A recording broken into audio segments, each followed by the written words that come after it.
Welcome back to 1878 Blues, Sunderland v Everton at the Stadium of Light, and hopefully it's a light that Everton can walk into and get a good result, because at the moment I have no faith in our attackers, well, strikers. And I do think there's a couple of other players that do need to step up, and they've gone a bit lost in recent games. But at the same time, there's a weird feeling that I think this is a team like Sunderland will suit us.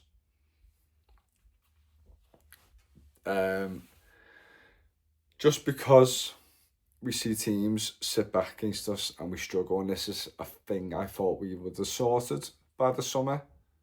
And I'm not saying it's easy. The Everton Football Club should be getting players to unlock these defences, because that costs a lot of money these days. And also, it's not just having the money, it's the competition around you and the state of the club that we are in. Just because we're walking into a fancy new stadium doesn't mean anything. You know what I mean? Just because you and your partner have been given a beautiful house from either your girlfriends or yourselves, parents, as a gift, but your relationship's broken, you know what I mean? It doesn't mean everything's fixed. It doesn't. Because the root of the problem is still the heart of the home, just like this club. And there's a lot of mess that still needs to be unravelled and fixed, but it's not going to get done overnight. And I'm getting that in my head. And that's why, and I'm made up with these wins, you know. Listen, I'm happy to win games. I was just hoping maybe, even though it doesn't seem likely, we could have a mad season and have an off season, and you know, hopefully then that could be like a forward trajectory. I can't say the word trajectory. I can't say.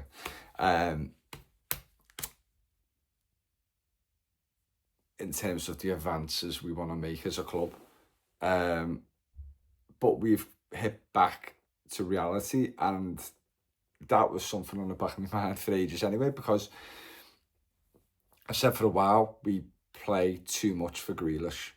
We give the ball too much to Grealish. We expect Grealish to do fucking everything.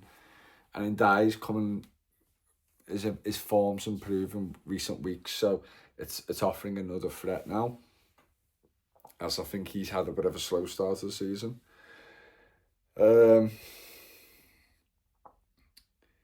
But we knew the issues from the transfers we made and the transfers we couldn't do, and the areas that needed strengthening. And of course, Branthwaite is a big miss, but you have to be expecting injuries. You have to expect them. And every time it does feel like when we get injuries or a player's missing, it does feel like a massive hole.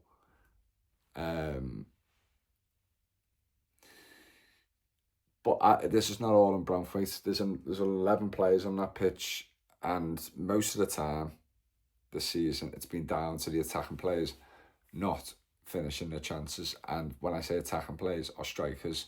And people go, stop putting too much pressure, you know, they need confidence. It's like, well, when's it going to happen? How long are you supposed to wait for this confidence? We're also talking about a player that needs confidence that's been here 2 years now. Beto. And he puts a video out the other day. I respect the fact he has had a tough upbringing and he's done really well to get here. But throwing that sentimental stuff at us when he's in terrible form is not going to favour me. Like, it's not going to make me change my opinion. I've said for a while, any player in the team I want to do well is Beto, but it gets to the point where it's affecting us now, and it's a business, this. And at the end of the day, his life has got nothing to do with me, and it's none of my business. My business is to do with Everton Football Club, and we're not winning games of football we could have been winning. We're not scoring a lot of opportunities we should be scoring. And he's 27, 28, and to me, personally, I don't see enough in his game to see he's ever going to improve. I just don't think he's good enough. And that's simply as that. I would love him to go on a 5-game goal scoring streak, but I still wouldn't have belief in him that he's going to become a top player and be consistent.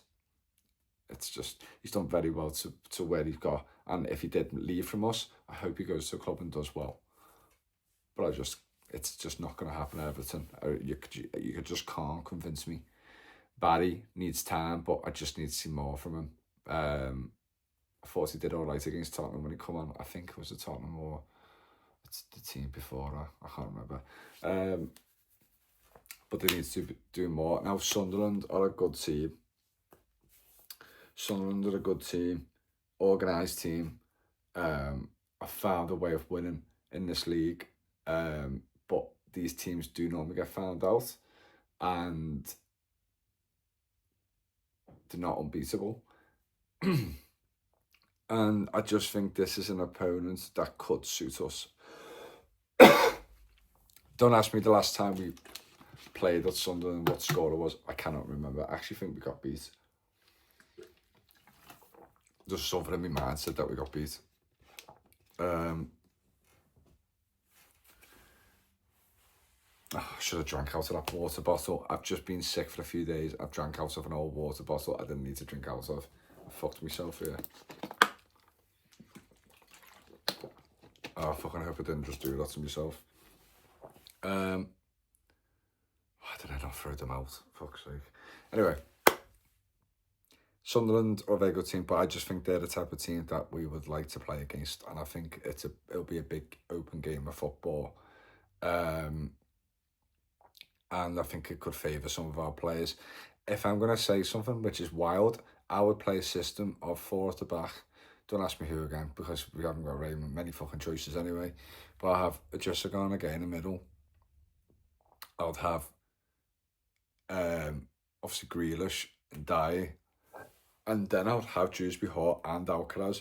But I'll have it as they both pushed up quite high, but Dewsbury Hall will get back majority of the time. Also, if Alcaraz has to get back, he will and defend, but I'd rather keep Alcaraz more higher up, and Dewsbury Hall could be like in the middle of, like, you can have like a spine going up of midfielders with your 2 wingers obviously, and then a striker up top. I just want to see Alcaraz and Dewsbury Hall in the same team, and I think Dewsbury Hall is a good player, but he hasn't got the pace, and I don't think he's getting much assistance around him in terms of, like, Dye most of the time wants to be out wide first and then start cutting in and doing his dribbles. Grealish is exactly the same. There's too much space. There's not enough support I see in a lot of games for certain players, and Dewsbury Hall just feel like he's a very good technical player, but I think he needs someone to be that runner for him. Like a winger, you need your wing backs. I feel like he needs a runner for him, who then can link up with Beto. Even though I think I'd rather see Barry start, Beto and Alcaraz do seem to have a chemistry, and I would like to see that against Sunderland, and I just think we can cause some troubles. Set pieces is going to be a problem. We have conceded quite a few now, especially against Tottenham, but they did provide very good set pieces that day, like really consistent, which is rare to see these days, and we struggled with that. But I think Sunderland are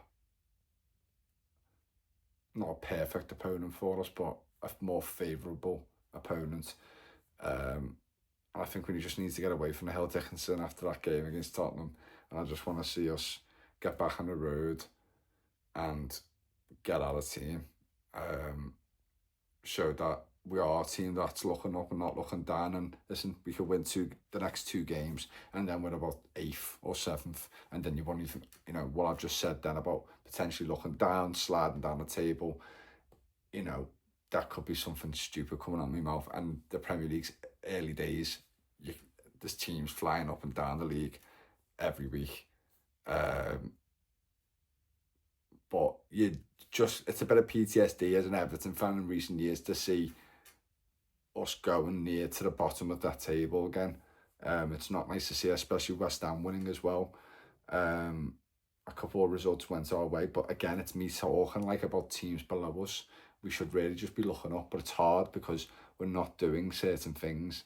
We've got players going on African Cup of Nations, like many other teams, but we've got very key players going.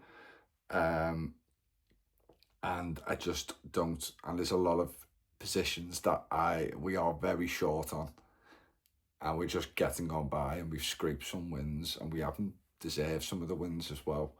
Some we have, or one we've had, which was Wolves, but we nearly fucked that up as well. So great to get the wins in that, but I've seen the cracks. I've seen the defensive frailties.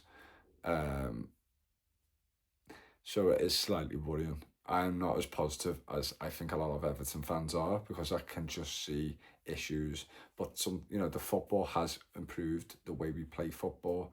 We've created a lot more chances. That's all positive, but there is still a lot of frailties with this team, and I just hope Sunderland don't expose that, and they could do because they're on fan form at the moment. But hopefully it's a game that they come off short, the luck doesn't go their way, or we just play well, because we do have some decent players in that team. But we'll have to see. My prediction, I'm just going to go for a 2-1 Everton. Like, comment, subscribe, and I'll see you all soon.